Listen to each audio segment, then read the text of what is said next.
So one of the things that I thought I'd also ask you about this afternoon, is just a little bit more about defining leadership and defining what it means to be at the table. And the reason I'm going to ask you about that is I know that often when I speak about women learning, women leading, and when I talk about Castellea being a school that we want to promote leadership, one of the first pushbacks I always hear is, well, not everyone can be a leader.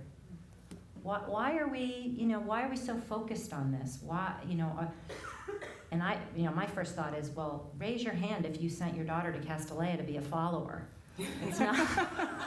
I mean, I don't think that that's what you want for your daughter. And so, what's important is we talk about empowering women and having them redefine how they view themselves and how they interact with their families and their communities and their works and their jobs, is to talk about leadership in a much broader way.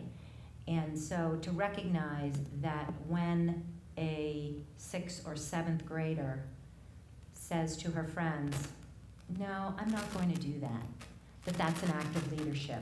Mm-hmm. And that's where it begins. So could you tell us a little bit more about the ways that you define leadership? Yes. Courage. The origins of the word courage, the ability to speak your mind with all your heart before courage was on the battlefield. I think that's a big way in which I think about leadership. I think that we are very held back by narrow definitions of what it means to lead. So in my words this morning I said to stand up, to stand for, to stand against, to stand with. I think all those are leadership moves. They can be done, leading can be done in total silence. A protest, not saying something nasty. The courage to challenge the leader. I think girls and women in particular struggle hugely against a very traditional patriarchal definition of leadership, and they're terrified of it. And in some ways, rightfully so.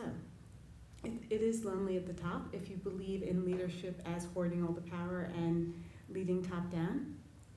And who wants to do that? Because we all need to be in relationship to people. And I think that's one of the biggest myths we have to break for girls, that leading does not mean isolation.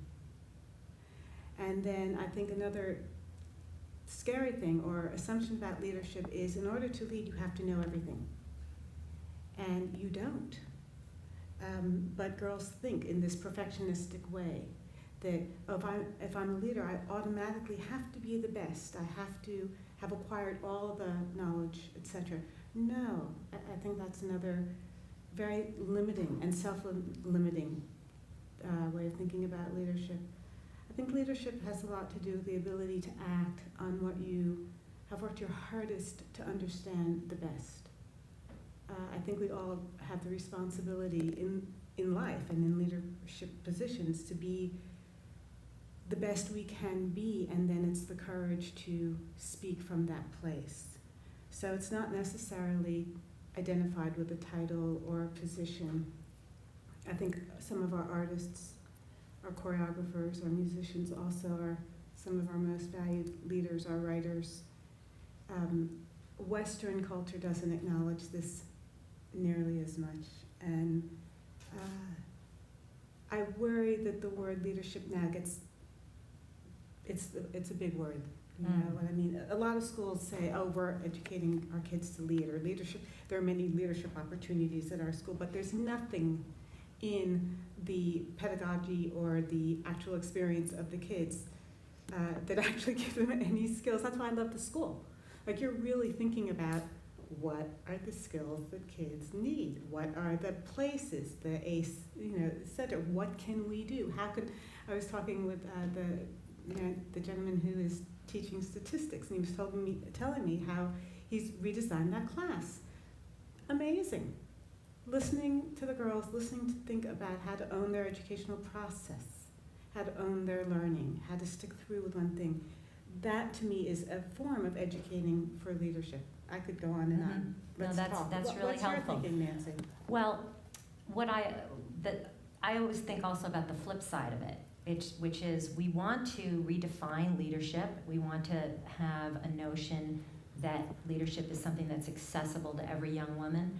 On the other hand, I also want to create a space where it feels really good to be the president, the leader. I think that there are those moments of some leadership is self-authorized and some is authorized by the group and the wider group, and so that's something I think about as well. And obviously that's an advantage of a girls' school because every president and every club leader and it's all girls.